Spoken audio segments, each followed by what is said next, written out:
تاني فيديو النهارده هكلمكم فيه عن ازاي تقدروا تلبسوا وتبقوا شيك، ازاي تبقي بنوته محجبه وفي نفس الوقت انيقه.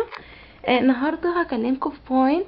لازم كل بنت يبقى عندها طقم على الاقل في الكلوزت بتاعها، بحيث ان لو حصلت اي مناسبه بعد الظهر او انتي خارجه بعد الظهر عندك كاتب كتاب، لازم يكون عندك طقم كلاس شويه، مش كاجوال يعني، علشان يعني يبقى لايق مع الموقف، وفي نفس الوقت ده لا غنى عنه في دولاب اي بنت. فانا هكلمكم النهارده عن ازاي ان انا اقدر استفيد من لما اجيب كارديان او اوف وايت حرير شويه، ازاي ان انا اقدر البسه اكتر من طريقه بعد الظهر. اوكي. ده اول حاجه هوريكم، هو ده الكارديان الابيض، اللي هو مش ابيض، هو اوف وايت زي ما انتم شايفين. هو مش قطن، هو حرير على ستان شويه. زي ما انتم شايفين هو تلت كم ومقصوص القصه اللي هي بالورد، فبيبقى شكله حلو جدا في اللبس. طبعا هو مش باين قوي برضو في التصوير ظلمه، بس هو بيبقى اكتر من رائع.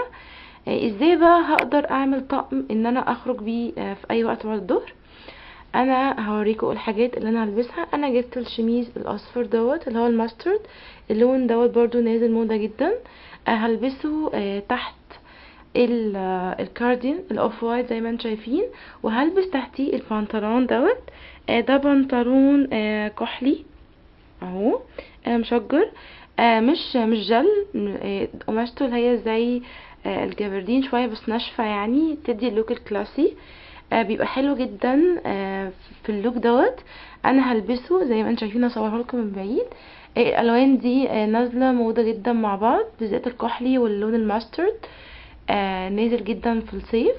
فانصحكم ان اي بنوته برضو خلي عندك اي كاردين او شميز، اي حاجه لون الماسترد لان هو نازل موضه جدا.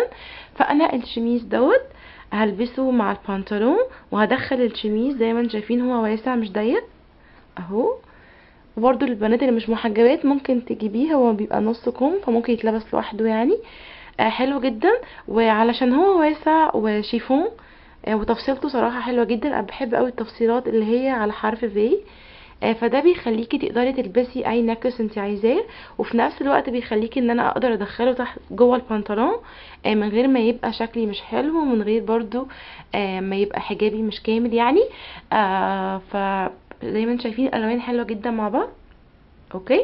هكمل الطقم دوت ازاي. اول حاجه انا بحب البساطه. فبالنسبه للنكلس، في حاجه من حاجتين، يا اما طبعا زي ما قلت لكم ان انا الطقم دوت عاملاه لبعد الظهر، فيا اما هلبس النكلس دوت. اوكي اوريهولكم اهو الطريقه دي. تمام. طبعا هلبسه من تحت بيبقى شكله حلو جدا، والنكلس دوت برضو نازل موضه قوي. انا هوريهولكم اهو. ايه برضو لو انتي رايحة مثلا كاتبة كتاب، لو انتي ممكن رايحة خطوبة في مكان بسيط، او رايحة مثلا اي سهرة مع صحابك او مع اهلك، فبيبقى لطيف قوي اللوك دوت. تمام.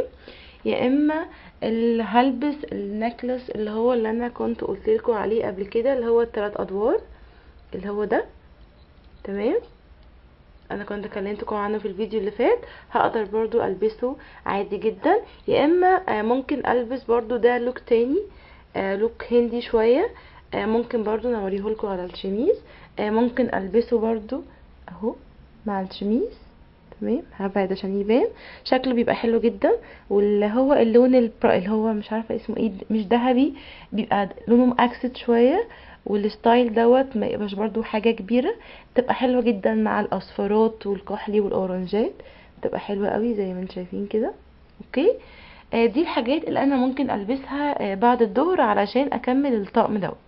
تمام. دلوقتي فاضل 3 حاجات، الشوز والشار والجزمه. اوكي. اول حاجه هكلمكم على الاشار. انا علشان اكمل الطقم دوت انا طبعا لابسه بنطلون مشجر والشميز الاصفر الماسترد زي ما ادخله جوه البنطلون، والكارديان اوف وايت. في ناس كتير ممكن تلبس اشارب مشجر. انا عن نفسي لما بلبس حاجه مشجره في الستايل بتاعي ما احبش ان اي حاجه تانية تبقى مشجره. يعني لو لبست بنطلون مشجر يبقى الاشار بيبقى ساده، لو لبست بنطلون ساده يبقى الاشار بيبقى مشجر، لكن ما ينفعش البس حاجتين مشجرتين في نفس الوقت. يعني بحس ان اللوك اوفر شويه والدنيا زحمه كده يعني. فانا هو دوت ده اشار، ده سكارف اوكي. سكارف ساتان مفيهوش اي حاجه خالص اهو. يعني رابطه مربعه، هربطه رابطه مربعه، رابطه اللي هي التركي، تمام، علشان يكمل اللوك بتاعي. زي ما انتم شايفين اهو. هبعد البساطه، بنطلون مشجر، اشارب ساده، الشميس ساده، والكارديان ساده، وهنحط النكلس بحيث ان هو يكمل الطقم. نيجي بالنسبه للشنطه. هلبس شنطه عامله ازاي علشان تنفع بعد الظهر وفي نفس الوقت تكون مفيده ليا؟ طبعا انا ما بقولكيش هاتي شنطه صغيره اللي هي تبقى السيلفر والحاجات بتاعه الافراح دي، طبعا تبقى صغيره قوي ومش هتنفع انك تخرجي بيها. لكن في شنط بتبقى حجمها مناسب، مش كبيره ومش صغيره في نفس الوقت كلاسي. زي ايه؟ زي الشنطه دي كده. شايفين الشنطه جميله ازاي؟ كحلي فيرنيه اهو. اوكي عشان تكمل الطقم. حلوه جدا. عجبني قوي الستراس اللي فيها الذهبي دوت. حجمها حلو قوي. هفتحها لكم برضو عشان اوريكم الحجم المناسب. الشنطه زي ما انتم شايفين يعني حجمها مش صغير ومش كبير. اوكي. وفي نفس الوقت ليها ايد. اعدلها لكم ثانيه واحده اهي. مش عايزه تتعدل، مش مهم. هي ليها ايد يعني سيلفر، ايد سيلفر زي كده. اوكي. فممكن تتمسك بمنتهى البساطه اهي. تمام. اوكي. حلوه جدا. صراحة عجباني، انا بحب الشنطة دي جدا لان هي بتليق عندي على حاجات كتير. لان مثلا لو انا عندي بنطلون جينز بقدر البسه بعد الظهر مع الشنطة دي برضو. اهو هبعد لكم عشان تشوفوا اللوك على بعضه. ادي كده كمان اللوك بالشنطة الجميلة دي. حلوة جدا وحجمها تحفة، وفي نفس الوقت مش كبيرة قوي بعد الظهر ومش صغيرة قوي، وكلاسيك كده وحجمها جميل وفارنيه وتحسي ان برضو مفيش اي يعني افوره في الطقم. نيجي للجزمه. ايه هي الجزمه اللي ينفع تتلبس مع طقم زي دوت؟ عندك حاجه من الاتنين. انا عن نفسي انا ما بحبش البس الهاي هيل، بس طبعا الطقم اللي زي كده الستايل دوت بيبقى محتاج تلبسي معاه جزمه هاي هيل. وانصحك ان انت لازم يكون عندك جزمه سودا وجزمه كحلي وجزمه اوف وايت هاي هيل، الستايل اللي انت بتحبيه، لان الثلاث الوان دول بيليقوا على كل حاجه. انا عشان ما بحبش الهاي هيل، فاللي انا قدرت ان انا يعني البسه اللي هو دوت. دي جزمه زي ما انتم شايفين فيرنيه. برضو دي مش كاجوال، يعني دي تلبس بعد الظهر، ما بلبسهاش الصبح. رقيقه خالص، ما فيهاش اي حاجه، وبرضو يعني باليرينا، يعني مش هاي هيل ولا حاجه، بس مكمله اللوك ولايقه مع الطقم. تاني حاجه ممكن تلبسيها برضو نازله موضه جدا في الوقت دوت. انا هصورها لكم برضو من ايه اهي. هي الشوزه دي ده صندل. اوكي. اللي هو بيبقى كعبه ابيض من هنا اهو. حلو جدا وكلاسي. وممكن تلبسيه الصبح او بعد الظهر، بيدي لوك حلو قوي، ومع الطقم كمان دوت هيبقى بجد اكتر من رائع. اوكي. نيجي بعد كده برضو ازاي تلبسي لوك تاني بنفس الكارديان مع حاجة تانية. ازاي بقى؟ انا دلوقتي انا هفتح دوت، انا اعتبر ان ده مش موجود. هنبص هنا تحت. دوت شميس كات شيفون اهو. زي ما انتم شايفين نفس القماشه برضو، مش قطن، وده مش بادي. ومن فوق هو في النكلس بتاعه جاهز لازق فيه، انا مش محطاه. وفي 7 كده شكله جميل قوي. فتاني طقم انا ممكن البسه مع الكاردين الاسود اللي هو الاوف وايت، سوري، ان انا ممكن اجيب لو انت عندك اي شميس كحلي تلبسيه تحت الكارديان الاوف وايت. اوكي تمام. مع نفس الشنطة اللي هي الكحل دي، مع نفس البنطلون اللي عندنا. اوكي. وممكن ساعتها تقدري تلبسي اي اشارب لونه مطرقع. يعني انا مثلا ممكن البس اشارب مثلا البطيخي دوت او الاحمر او النبيتي، اي لون انت عايزاه. شايفين الرقه والجمال بجد يا جماعه؟ يعني مش عشان انتي محجبه لازم تلبسي اي الوان ملهاش علاقه ببعض. حاولي انتي دايما تبقي شيك. ادي اهو الكارديان اوف وايت مع الشميز الكحلي مع البنطلون بتاعنا الكحلي زي ما هو مع اشارب كده ايه مطرقع. هبعد برضو عشان ايه تبقوا واخدين بالكم اهو. زي ما انتم شايفين الالوان كلها ماشيه مع بعض، مفيش اي حاجه غريبه، مفيش اي حاجه اوفر، مفيش اي دوشه. فبجد يعني نصيحه ان انتي بلاش تلبسي حاجات كتير، يعني بلاش دوشه وبلاش مشجر ومشجر على مشجر. لان انا بشوف حاجات كتير قوي ان مثلا بنت تبقى لابسه بنطلون زي دوت وتقوم جايه من فوق لابسه اشارب مشجر ورد. فبجد يعني تبقى لبسها شيك بس بتبوظه بحاجه عبيطه يعني. وبرده مع نفس الشنطه دي. انا بقى في حاجه عايزه اقولكم عليها. احنا دلوقتي لبسنا ده ساده، اوكي، وده ساده. انا ممكن اعمل فكره تانية ان انا كتغيير يعني، لو انا مش عايزه البس البنطلون دوت ممكن البس بنطلون جينز عادي. البنطلون الجينز العادي خالص، هلبس البنطلون الجينز الكحلي مع الكارديان الابيض مع الشميز اللي هو الكحلي اللي هو فيه ستراس من فوق لونه ذهبي. ممكن البس بقى حاجه من الحاجتين، يا اجيب سكارف تغيير بقى شويه خالص، حاجه مختلفه. ثانيه واحده، ده السكارف دوت انا بحبه جدا، ده لونه ذهبي بيج، ده تايجر، اوكي. ده سكارف برضو مربع بحيث ان انا اربطه برضو الربطه التركي، حلو جدا. طبعا انتوا هتستغربوا ايه علاقه ده بده، جرب يعني بجد. لازم يبقى عندك اشارب اللي هي الرسمه دي، لان الرسمه دي بتمشي مع كل حاجه بس تكون ساده يعني. هبعد برضو عشان اوريكم قصدي ايه.